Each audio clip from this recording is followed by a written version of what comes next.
하나님 말씀 보도록 하겠습니다. 하나님 말씀은 사도행전 9장 23절에서부터 31절까지의 말씀입니다. 사도행전 9장 23절에서부터 31절까지 말씀, 신약성경 202쪽 되겠습니다. 제가 봉독해 올리겠습니다. 여러 날이 지나매 유대인들이 사울 죽이기를 공모하더니 그 계교가 사울에게 알려지니라. 그들이 그를 죽이려고 밤낮으로 성문까지 지키거늘 그의 제자들이 밤에 사울을 광주리에 담아 성벽에서 달아 내리니라.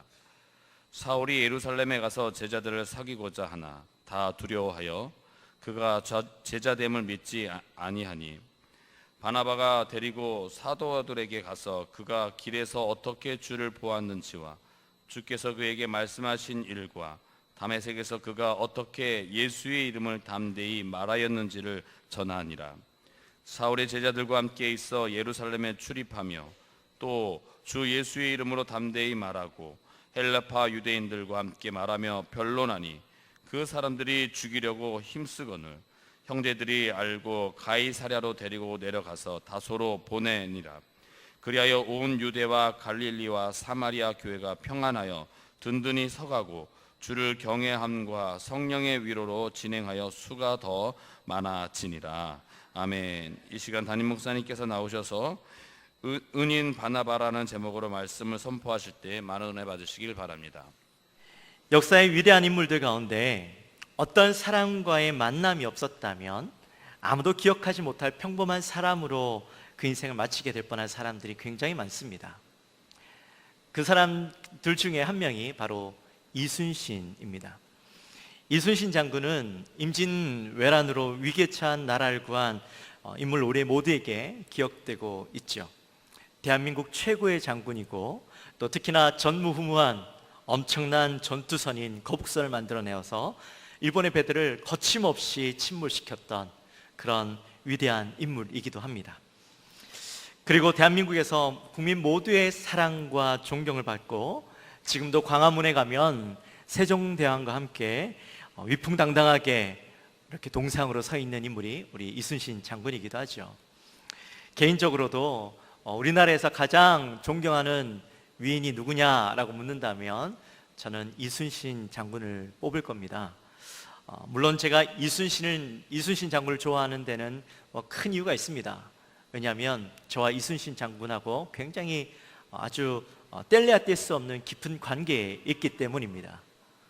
집사님 뭔데 벌써 그러십니까? 혹시 예상하셨을지 모르겠지만 저와 이순신 장군이 생일이 똑같아요. 그래서 저와 뗄래야 뗄 수 없는 관계에 있으신 분이기도 합니다. 그래서 제 생일을 굉장히 자랑스럽게 생각을 하고 있습니다. 그런데 이 이순신 장군도요, 사실 유성룡이라는 좌의정을 만나지 못했다면, 또 알지 못했다면 그 인생은 그저 평범한 무관으로 살다가 끝났을 사람이었습니다. 유성룡과 이순신이 어떻게 만나게 되었는가 하는 것에 대해서는 많은 설들이 있습니다. 근데 선조실록에 보면 이런 글이 적혀 있다고 합니다. 유성룡과 이순신은 둘이 같은 마을에서 자라서 알고 지냈으며 어릴 때부터 유성룡이 8살인가 7살이 더 많거든요. 유성룡이 이순신을 보고 저 사람은 대장감이다 라고 생각을 했을 정도로 그 사람을 유성룡이 이순신을 잘 보았다, 그렇게 적혀 있습니다. 또 청성잡기라는 책에 보면 어느 날 이 두 사람이 우연하게 한강에서 배를 타고 지나가는데 이 배에서 행패를 부리는 사람을 봤다는 거죠. 그래서 행패를 부리는 사람을 이순신이 그 행패를 부리는 사람을 잡아서 혼내주고 나중에는 목까지 베었다. 그리고 그것을 보고 유성룡이 이순신은 정말 크게 될 사람이다, 대장감이다, 진정한 무인이다, 그렇게 알아보았다라고 적혀 있기도 합니다. 어찌되었든 간에 난세의 상황 속에 정치인들은 나라가 위험에 빠져서 고통받고 있음에도 불구하고 거기에는 신경 쓰지 않고 오직 정세에만 관심을 두고 있는 그런 상황 속에, 또 일본이 조선을 침략하려고 준비하고 있는 것을 알고도 아무도 그 일을 준비하고 있지 않는 그런 상황 가운데 나라를 지키고 구하기 위해서 이 유성룡은 육군의 제6품에 있었던 이 이순신을 해군의 종상품으로 전라 좌수사로 무려 6계단이나 뛰어넘는 파격적인 인사를 단행하게 되어지죠. 온갖 비난에도 불구하고 선조를 설득해서 그 자리로 옮기게 됩니다. 결국엔 어떻게 됩니까? 저와 여러분이 잘 아시는 대로 임진왜란을 이순신을 통해서 나라가 거의 다 뺏겨진 상황 속에 무려 23번의 전투 가운데 무패의 승리를 거두게 되고 결국에는 임진왜란을 승리로 이기게 되어집니다. 우리는 역사 속에서 이순신만 기억하지만 사실 이순신도 유성룡의 지감, 사람을 알아보고 발탁하는 능력이 없었다면 이순신도 우리의 기억 속에 잊혀지는, 아무도 기억하지 못하는 그런 사람이 되었을 겁니다. 이처럼 혼자서 무엇을 할 수 있는 것이 아니라, 사람이 능력을 가지고 있다고 해서 다 할 수 있는 것이 아니라 그 사람 누군가를 만나게 되어지고 누군가가 알아봐 주게 되고 또 도움을 주는 누군가를 만날 때에 위대한 인물, 위인도 함께 세워질 수가 있는 것이죠. 오늘 본문에 보면 역시나 그러한 일들이 등장을 하게 됩니다. 우리가 계속해서 사울에 대해서 함께 말씀을 나누고 있죠. 사울은 예수 믿는 자들을 핍박하는 자였고 박해하는 자였습니다. 유대교의 열심을 가지고 있었고 자신의 신념에 따라서 거침없이 내달리던 사람이 사울이었습니다. 그러나 하나님은 그런 사울을 그냥 내버려 두시지 않으시고 만나주시고 또 그의 인생을 완전히 180도 바뀐 인생으로 살아가게 해주셨습니다. 하나님을 만나고 예수님을 만나는 것은 너무나도 기쁘고 다행스러운 일이고 잘된 일이지만, 그러나 그가 예수님을 만났다고 해서 역시나 동시에 세상의 눈들, 세상의 모든 환경들이 갑자기 바뀌어지는 것은 아니죠. 사람들은 한 번 가진 이미지가 쉽게 바뀌어지지 않습니다. 사울에 대한 편견과 또한 그에 대한 가지고 있던 이미지는 예수를 믿는 사람이고 예수를 믿지 않는 사람이고 할 것 없이 사울의 변화에도 불구하고 어떤 그것을 받아들이지 못하는 상황들이 사울의 주위에서 일어나게 되어지죠. 그래서 다메섹에서 처음 만났던 사람이 누굽니까? 아나니아, 그렇죠? 이 아나니아 경우에도 환상 중에 하나님께서 사울을 만나라 라고 말씀하셨지만 선뜻 그가 사울을 찾아갈 수 없었던 것이 예수님을 만나기 이전의 사울의 모습을 너무나도 잘 알고 있었기 때문입니다. 그가 무엇 때문에 이 다메섹에 오게 되었는지에 대해서 소문을 들어서 너무나도 잘 알고 있었기 때문에 이 아나니아의 마음 가운데 하나님의 말씀에도 불구하고 사울에게 다가갈 수 없었던 것이죠.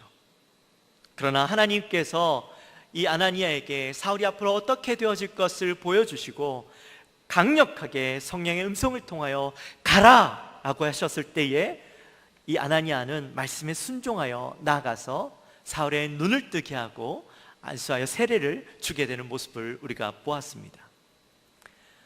아나니아뿐만 아니었습니다.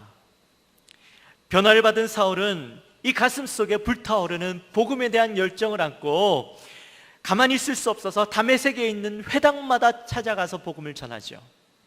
유대인이고 예수를 믿는 사람이고 할 것 없이 만나는 사람마다 또 보이는 그 회당마다 찾아가서 예수를 전하게 되었을 때에 사람들에게 어떤 반응이 일어났습니까?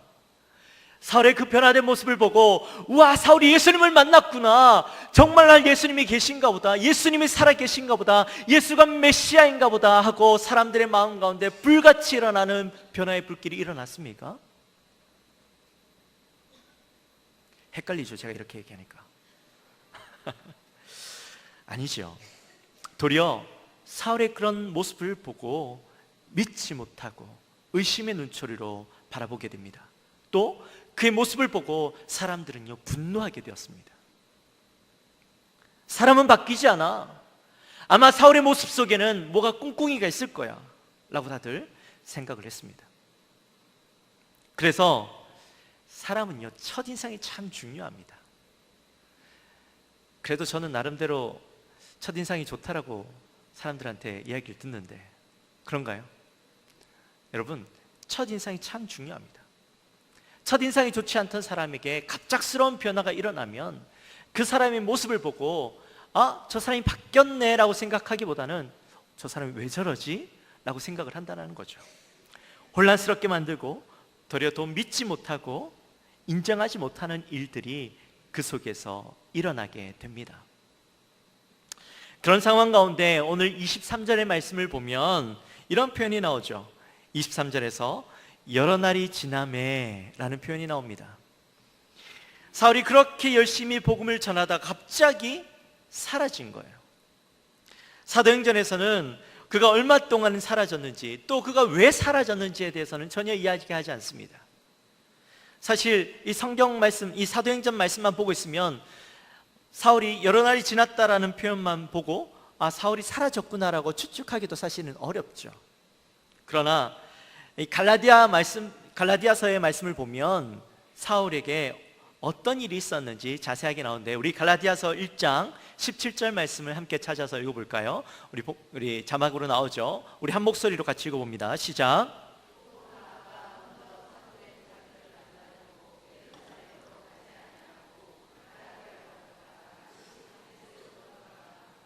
아멘. 또 우리 18절 앞부분만 우리가 함께 더 봅니다. 18절 시작. 그 후 3년 만에, 자 여기까지. 그래요. 자 여기 보시면 사울이 3년 동안 어디에 머물렀다고 나오나요? 어디에 머물렀다고? 아라비아에 머물렀다라고 이야기합니다. 자, 아라비아라고 하는 곳이 어디인가? 사실은 아라비아 땅이 굉장히 넓고 또 이 다메섹 남쪽에 있는 좀 멀리 떨어진 곳이긴 하지만, 그러나 아라비아 광야라고 또 있어요. 아라비아 광야는 다메섹과 굉장히 가까운 곳에 위치한 그런 곳입니다. 근데 이 광야는 어떻습니까? 광야는 어떤 곳이에요? 광야는 아무것도 없는 굉장히 척박한 땅이죠. 그리고 사람을 만날 수 없는 외로운 땅입니다. 그런데 사울이 그곳에서 3년 동안 머물렀다고 하는데, 그렇다면 사울이 그 땅 아라비아 광야에서 3년을 머무르면서 무엇을 했을까요? 사울은 성령의 이끌림을 받아서 그곳에서 머무르면서 하나님과 깊은 관계를 맺게 되어집니다. 사울은 이방에서 복음을 전하는 자로 서기 위해서 하나님과 깊은 영적인 교제를 가지게 됩니다. 자신의 인생에 앞으로 어떻게 하며 무엇을 위해서 살아가야 할지를 하나님과 깊은 교제 가운데 정립하고 그리고 결정하고 분명한 목표를 가지는 시간을 갖게 되어지죠. 그리고 다시 다메섹으로 돌아옵니다. 23절에 며칠이 지난 후라고 나오는 그 표현이, 며칠이 지나매 라는 표현이 아마 그 표현인 것이죠. 그리고 다시 다메섹으로 돌아와서 이제 사울은 더욱더 강력한 하나님의 사람으로 변화되게 됩니다. 그러나 다메섹으로 돌아왔을 때 다메섹에 있는 사람들은 어때요? 다메섹의 변화된 모습, 더욱더 강력하게 바뀐 모습을 인정합니까? 아니죠. 사울에 대하여서 인정하기보다는 더욱더 분노합니다. 더 나아가서 사울의 변화된 모습을 바라보면서 3년 전과 여전히 바뀌지 않은 그 모습에 사람들의 마음 가운데 이 사울을 죽이려고 하는 그런 모습들이 나타나죠. 밤낮으로 성문을 지키며 사울이 지나갈 것을 기다리고 있는 모습을 보게 됩니다. 그때에 사울을 돕는 사람들이 있죠. 누굽니까? 제자들이라고 나와 있는 사람들인데 바로 사울의 제자들입니다. 사울의 제자들은 누구일까? 예수 믿고 변화된 이후에 만났던, 그래서 복음을 듣고 변화된 사람들을 사울의 제자들이라고 이야기하는가? 아니면 다메섹에 있던 예수 믿는 사람들을 이야기하는 것인가? 여러 가지 생각할 수 있겠지만 오늘 이 본문에 나타나 있는 제자들은 바로 사울이 예수님을 만나기 이전부터 사울을 좋아하고 사울을 따라다니던 사람들이었습니다. 예수 믿기 전에 그 사울의 열정, 유대교의 열심으로 가득 차 있던 그 사울을 바라보면서 그 사울을 사랑했던 사람들이었습니다. 그 사랑하는 마음을 가지고 예루살렘에서부터 따라와서 이 다메섹에 따라왔던 사람들이었습니다. 물론 다메섹에 오는 길에 예수님을 만나고 그래서 그가 바뀐 모습을 바라보면서 실망하여 떠난 사람들도 있었겠지만, 다메섹 도상에서 함께 예수님을 만나고 예수님의 음성을 듣고 예수님의 그 빛을 보았던 사람들, 사울에게 일어났던 그 모든 변화들을 옆에서 지켜보았던 사람들이 바로 사울의 제자들인 것이죠. 그런 사울의 모습들을 다 지켜보면서 사울을 더욱더 신뢰하게 되고, 사울의 회심에 그들도 함께 마음을 돌이켜 회심하게 되어지고, 사울이 전하는 그 복음에 그들도 함께 그 복음을 받아들이고 예수 믿게 되어졌던 사람들이 오늘 본문에 나타나 있는 제자들인 것입니다. 그러니 사울의 중심이요, 또 사울의 동력자요, 또 분신 같은 존재들인 것이죠. 그런데 그런 제자들이 사울을 죽이려고 하는 사람들을 보고, 그런 분위기를 보고 어떻게 했을까요? 그냥 내버려 둘 수가 없죠. 죽을지도 모르니까. 그래서 성벽에서 광주리에 이 사울을 담아서 내리기로 결정을 합니다. 마치 출애굽 때에 기생라합이 여리고성을 정탐온 그 정탐꾼들을 어떻게 해요? 창밖으로 해서 이 줄을 내려서 떠나보낸 것처럼, 그렇게 사울을 제자들이 떠나보내게 됩니다. 그 덕에 사울은 살아서 사역을 계속 이어가게 되지요. 사울의 은인들입니다. 그렇게 다메섹을 도망 나온 사울은 어디로 향합니까? 예루살렘으로 향하게 되어집니다. 예루살렘은 3년 전에 예수 믿는 자들을 붙잡아 가기 위해서 떠났던 그곳입니다. 그런데 3년이 지난 뒤에 이 사울은 예수 믿는 자들을 잡으러 갔다가 이제는 예수를 믿는 자로 돌아왔던 그런 곳이죠. 사울이 왜 예루살렘으로 돌아왔을까? 그가 왜 예루살렘을 향해서 왔어야만 했을까 하는 궁금증이 생깁니다.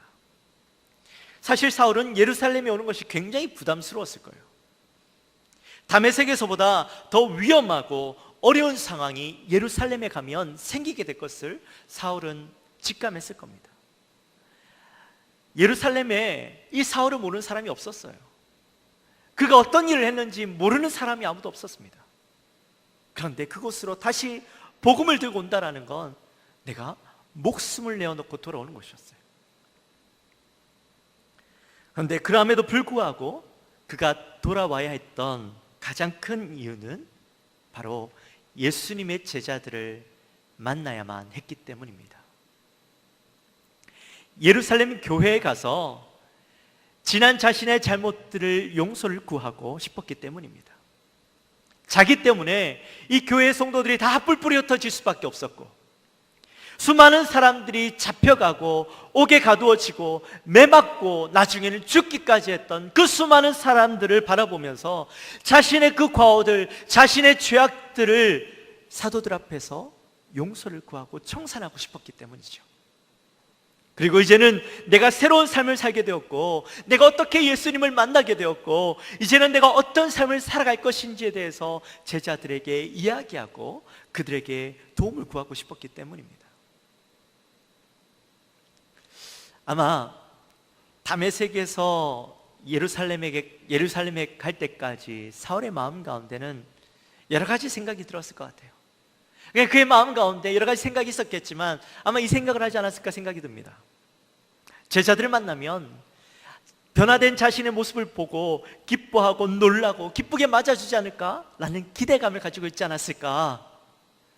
아마 자신을 그 변화된 모습을 제자들이 먼저 알아봐 주지 않을까. 성령으로 충만한 사람들은 아마 성령으로 충만해지고 변화된 내 모습을 이해해주고 받아주지 않을까라는 생각을 했을 것 같아요. 그런데 막상 예루살렘에 와서 보니까 어때요? 현실은 그렇지 않죠. 제자들을 만나고 사귀고자 했지만 아무리 만나려고 해도 만나주지 않는 겁니다.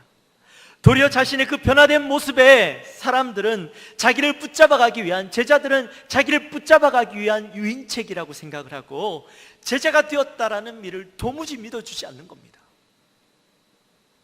여러분, 그들을 만나기 위해서 다가갔지만 도리어 제자들은 도망가고 피하기만 하는 겁니다. 아마 사울의 마음 가운데 그러한 제자들의 모습을 보면서 물론 이해도 했겠죠. 그럴 수도 있겠지, 그럴 수밖에 없겠지 라고 이해도 했겠지만, 그러나 사울의 마음 한편으로는 그런 모습들에 실망스럽기도 하고 또한 자괴감이 들기도 했을 것 같아요. 그런데 그때에 누군가가, 한 사람이 사울을 찾아옵니다. 누가 찾아올까요? 바로 바나바가 사울을 찾아옵니다. 이 바나바의 원래 이름은 요셉입니다. 그런데 그의 성품과 그의 행위 때문에 사도들이 그를 향해서 바나바라고 부르게 되었던 것이죠. 이 바나바의 뜻은 위로의 아들이라는 뜻을 가지고 있습니다. 초기 초대교회 때 이 바나바가 얼마나 대단한 사람이었냐면, 그가 성령으로 충만하여져서 자신의 전 재산을 팔아 자신의 밭을 팔아서 이 사도들 앞에 갖다 내기도 했던 사람이었고, 또 구제의 열심을 가지고 있던 사람이었고, 이 교회를 섬기기를 기뻐했던 사람이었고, 특별히 여러 가지 이유로 고통받는 사람들을 찾아가서 위로해주고 그들을 품어주고 사랑으로 대했던 사람이 바로 이 바나바였습니다. 그리고 초대교회 7 집사 중에 하나이기도 했던 사람이었습니다. 그러니 이 예루살렘 교회, 초대교회에서 이 바나바에 대한 신뢰는 아마 사도들 다음으로 가장 좋았을 것 같아요. 그런 사람이었습니다. 그런데 그런 바나바가 아무도 상대하지 않으려고 했던 이 사울을 찾아가야 되겠다라는 마음을 먹게 되었던 것이죠. 혹자는 이렇게 이야기합니다. 사울과 바나바는 예전부터, 오래전부터 알고 지내던 사이였다. 사울이 가말리엘의 문화생으로 있을 때에 이 바나바도 함께 그와 공부하고 또 서로를 그때부터 잘 알게 되었고, 그의 상황을 전해 들었을 때에, 사울의 상황을 전해 들었을 때에 이 바나바의 마음 가운데 내가 찾아가서 그의 이야기를 들어보아야 되겠다라는 마음을 먹게 되었다라고 이야기하기도 합니다. 어찌 되었든 간에 그 과정을 우리가 다 알 수는 없지만, 중요한 것은 하나님께서 바나바에게 사울을 만나보도록 마음을 허락해 주셨다라는 거예요. 그의 이야기를 듣도록 그의 마음 가운데 감동을 주셨다라는 겁니다. 바나바는 사울의 이야기를 들으며 2가지의 귀를 기울이게 됩니다. 정말 사울이 예수님을 만났는지, 그리고 그에게 감격이 있는지, 또한 그 감격을 통해서 그에게 어떤 변화가 일어났는지를 듣게 되어지죠. 사랑하는 성도 여러분, 예수님을 진정으로 만난 사람에게는요, 이 2가지 변화가 반드시 일어납니다. 어떤 변화가 일어난다고요? 예수님을 만나고 난 뒤에는 감격이 있습니다. 그리고 그 감격 뒤에는 변화가 따라옵니다. 예수님을 만났다고 하지만 이 감격이 없고 그 삶 속에서 변화가 일어나지 않는다면 정말 그 사람이 예수님을 만났는가 의심해 봐야 돼요. 바나바는 사울의 이야기를 통하여서 그가 어떻게 예수님을 만나게 되었고, 또 다메섹 도상에서 어떤 일이 있었고, 그가 다메섹에서 어떤 일을 하였고, 아라비아 광야에 3년 동안 무엇을 하였는지, 어떤 경험을 했고 어떤 영적인 체험을 했고 결단을 하게 되었는지 이야기를 다 듣게 됩니다.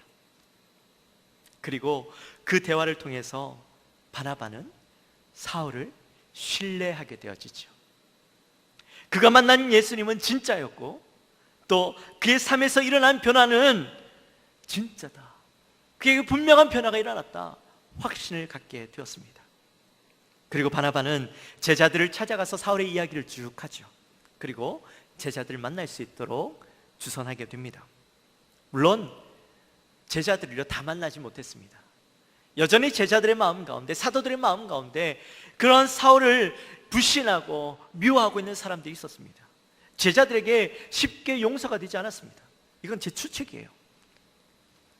인정하고 싶지 않았을 겁니다. 사울이 변화되었대. 근데 그것을 인정하고 싶지 않은 거예요. 설사 그렇다 할지라도 나는 인정 못해 라고 그의 마음 가운데 담고 있었던 것 같아요. 그래서 만난 사람이 야고보와 베드로 2 사람뿐이었습니다. 갈라디아서 1장 18절과 19절 말씀 우리 함께 읽어볼까요? 갈라디아서 1장 18절과 19절입니다. 네, 우리 한 목소리 읽습니다. 시작.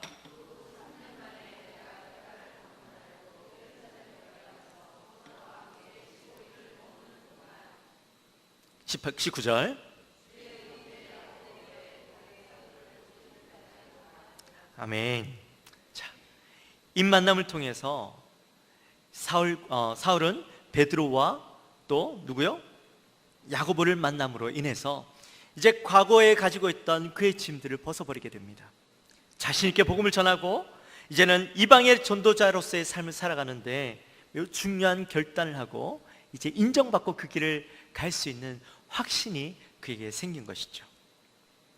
만약에 바나바를 통한 베드로의 만남이 없었다면, 또한 제자들을 만나지 못했다면 나중에 그가 자신 있게 나는 예수님의 제자요 인정받는 복음의 전도자라는 것을 밝힐 수 없었을 겁니다. 아무도 그를 믿어주지 않았을 겁니다. 또한 바나바의 격려와 믿음이 없었다면 제자들도 만날 수 없었을 것이고 평생 예루살렘 교회에 대한 미안함과 죄책감을 가지고 살았을지도 모릅니다. 또한 바나바의 만남이 없었다면 안디옥 교회에서 함께 사역하지도 못했을 것이고 전 세계를 누비는 전도자의 삶을 살아갈 수도 없었을 것이고 오늘날 우리가 알고 있는 이 사도 바울을 만날 수도 없었을 것입니다. 그저 화려한 과거를 가졌던, 그러나 복음을 받고 변화되어서 그저 다소에서 복음을 전하는 그런 복음 전도자의 삶을 살았던 한 사람으로 우리의 기억 속에 남아있을지도 몰라요. 그만큼 사울에게는 바나바는 평생 잊지 못할 은인이 됩니다. 물론 이 모든 것들을 주관하시는 분은 하나님이십니다. 사울의 삶 가운데 사람을 만나게 하시고 그 만남을 통해서 사울의 삶을 바꾸고 인도하신 분은 하나님이십니다. 아나니아도 사울의 제자들도 바나바도 나중에 전도자로 삶을 살아갈 때에 매 순간 필요할 때마다 사람을 만나게 하신 분은 다 하나님이시죠. 그 만남 이후에 바울은 더욱더 자신 있게 복음을 전하게 되어지고 거침없이 하나님의 말씀을 사람들과 변론하고 교회를 든든히 세워가는 사람으로 살아가게 됩니다. 사랑하는 성도 여러분, 하나님께서 바울에게 바나바를 만나게 하시고 사울에게 바나바를 만나게 하시고 바나바를 통하여서 제자들을 만나고 이방인을 위한 전도자로서의 삶을 살게 한 것처럼 저와 여러분의 삶에도 이러한 바나바와 같은 만남이 있게 되어지기를 주님의 이름으로 축원합니다. 여러분의 삶에 복음의 드라이브를 걸어줄 수 있는 만남이 있게 되어지기를 주님의 이름으로 축원합니다. 또한 여러분의 삶이 바나바와 같은 삶이 되어지시기를 주님의 이름으로 축원합니다. 누군가를 위로하고 누군가를 섬기고 세워주고 더 나은 삶을 살아갈 수 있도록 도와주고 또한 믿음으로 담대하게 서가는 데 힘이 되어줄 수 있는 그런 삶이 되어지시기를 주님의 이름으로 축원합니다. 그래서 우리 영광교회가요 하나님의 일에 더욱더 강력한 힘을 가지고 든든히 서가는 교회가 되어지기를 주님의 이름으로 축원합니다. 우리 영광교회 가운데 수많은 사울이 드러나고 나타나고 수많은 바나바가 나타나서 영광교회가 이 땅을 새롭게 일으키는 복음의 땅으로 하나님의 역사를 일으키는 교회가 되어지기를 주님의 이름으로 축원합니다. 우리 시간에 함께 찬양했으면 좋겠습니다. 우리 시간에 찬양할 때에 하나님께서는 우리의 만남을 계획해 놓으셨습니다. 우리가 서로 하나 되어서 무엇이든 하고 어디든지 가고 그를 통하여서 하나님 앞에 영광 올려드리는 그런 멋진 교회가 되겠습니다. 우리 함께 고백하며 나가도록 합시다.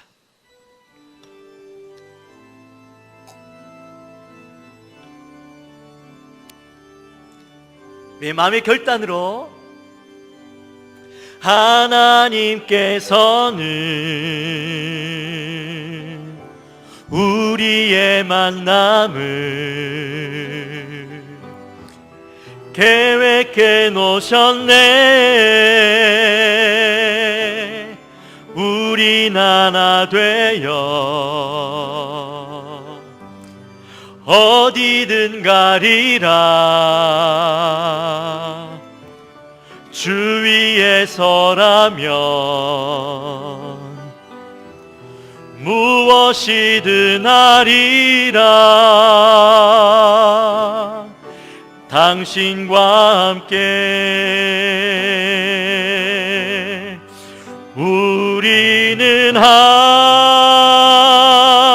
되어 함께 건네 하늘 아버지 사랑 안에서 우리는 기다리며 기도 안에 우리의 삶에 사랑 넘치도록. 우리 다시 한 번 더 찬양합시다. 하나님께서는, 옆에 분을 바라보면서 하나님께서는 우리의 만남을 계획해 놓으셨네. 계획해 놓으셨네. 우린 하나 되어 어디든 가리라. 어디든 가리라. 주 위에 서라면 무엇이든 하리라. 무엇이든 하리라. 누구와 함께? 당신과 함께 우리는 하나 되어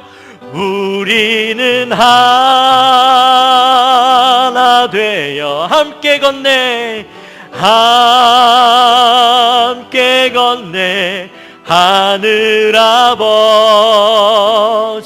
사랑 안에서 우리는 기다리며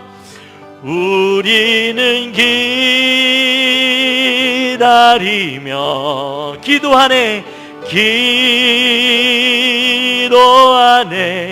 우리의 삶에 사랑 넘치도록. 할렐루야. 우리 시간에 기도할 때는 우리 역시 옆에 분들과 함께 손을 한번 잡아볼까요? 불편하시면 안 잡아도 되지만 하실 수 있다면 우리 옆에 분들과 함께 손을 잡고 기도했으면 좋겠습니다. 기도할 때 하나님, 정말 우리가 하나님께서 이 사울에게 바나바를 허락해 주시고 또 사울에게 아나니아를 허락해 주시고 또 사울에게 하나님께서 그의 제자들을 허락해 주셨던 것처럼 하나님, 우리의 인생 가운데도 바나바와 같은 인생들을 허락하여 주시고 제자들과 같은 인생들을 허락하여 주시고 아나니아와 같은 자들을 허락하여 주시고 믿음의 동력자들을 허락하여 주셔서 우리의 인생이 사울이 바울 되어지는 놀라운 역사들이 일어나게 하여 주옵소서. 우리 그 마음을 가지고 함께 간절히 기도하며 나가겠습니다. 하나님 아버지, 감사합니다. 저희들을 사랑하여 주시고 오늘 하나님 또 귀한 말씀을 통하여 우리가 깨닫게 하시니 감사합니다. 하나님, 정말 사울의 인생 가운데 그 인생만 놓고 보면 하나님, 그가 아무리 능력을 가지고 뛰어난 믿음을 가지고 있다 할지라도 그가 사역하는데 여러 가지 어려움이 있었고 그의 혼자 힘으로 감당할 수 없는 많은 일들이 있었습니다. 그러나 그가 감당할 수 없는 일 가운데, 어려운 일들 가운데 하나님께서는 그 인생 가운데 아나니아를 허락하여 주셨고 그에게 제자들을 허락하여 주셨고 특별히 하나님 바나바를 허락하여 주셔서 그 인생 가운데 하나님은 정말 주님이 기뻐하시고 이방인의 복음 전도자로 열방 가운데 복음을 증거하는 자로 그를 사용하여 주셨음을 우리가 함께 말씀을 통하여 보았습니다. 하나님, 우리의 인생 가운데도 바나바와 같은 인생을 만나기 원합니다. 하나님, 우리의 연약하고 부족한 인생, 그러나 우리가 그를 만나 우리의 인생이 정말 복음 가운데 새로운 삶을 살게 되어지고 하나님의 인생, 하나님의 그 믿음 가운데 온전히 더욱더 열심으로 주님의 삶을 살아가는, 하나님 믿음의 삶을 살아가는 동역자들을 만나기 원합니다. 하나님 또한 우리가 바나바가 되어주기 원합니다. 하나님, 우리 옆에 있는 우리 사랑하는 집사님과 권사님과 안수님사님과 장로님과 성도님들에게 하나님 온전히 힘이 되어지고 위로가 되어지고 그가 믿음 가운데 온전히 서갈 수 있는 귀한 하나님 믿음의 동력자가 되어지기 원합니다. 하나님 나를 사용하여 주시고 하나님 우리의 옆에 있는 이들을 사용하여 주시고 우리 영광교회를 주님 사용하여 주옵소서. 하나님 귀한 믿음의 동력자로 함께 서갈 수 있는 귀한 우리 영광교회 되게 하여 주옵소서. 하나님 열방 가운데 하나님 복음이 무너지고 하나님 정말 이 땅 가운데 하나님 교회가 무너지고 하나님 믿는 자들의 그 영향력들이 약하여져 가는 이 세대 가운데 하나님 믿는 자들이 그 힘을 잃어가는 이 세대 가운데 성령 하나님 우리가 다시 한번 힘을 얻어 복음으로 하나님 새 힘을 가지고 이 땅의 많은 자들에게 하나님의 능력을 나타내며 하나님의 힘과 하나님의 살아계심을 증거하는 하나님 살아있는 복음 증거자들이 되게 하여 주옵소서. 살아있는 예배자들이 되게 하여 주옵소서. 하나님 아버지 감사합니다. 오늘도 귀한 말씀 가운데 또 은혜를 허락하시고 우리 사랑하는 성도들에게 하나님 결단을 허락하시니 감사합니다. 하나님 우리 사랑하는 성도들의 마음 가운데 하나님 내가 바나바가 되어지고 또한 내가 사울이 되어져서 하나님 기뻐하시는 삶을 살아가고 서로 세워주고 협력하며 하나님이 원하시는 그 삶을 살아가는데 부족함이 없는 우리 모두가 되게 하여 주옵소서. 감사합니다. 예수님의 이름으로 기도합나이다. 아멘.